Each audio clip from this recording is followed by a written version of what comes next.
Pangilinan! Ben, si Manny Pangilinan yan. Huwag mong sabihin, babarubalin mo yan, mayaman yan. Leche, pakialam ko. Mayaman pala siya, ba't ang lakas niya maningil sa Meralco? May strategy pa sila na bababa yung singil ng kuryente, pero next week, doble yung itataas. Pag inisip mo, yung kalahating sahod ng mahihina, napupunta lang sa malalakas. Sila yung kahit kumain, gutom pa rin. Kahit uminom ng tubig, uhaw pa rin. Kulang na lang pati baso, pigain na rin. Sa tuwing makikita mo yung resibo mo ng Meralco, para kang pinaulanan ng suntok. Sila yung mga oligarchs na mahirap mabusog. May kutsara tinidor na, kumuha pa ng sandok.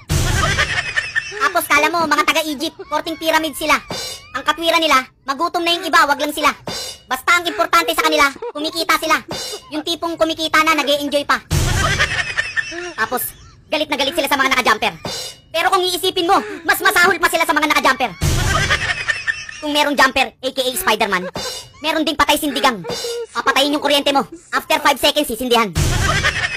Hindi mo tuloy alam kung maiinis ka, iiyak ka o tatawa ka ng malakas. Kasi malakas ang kuryente pag biglang bukas.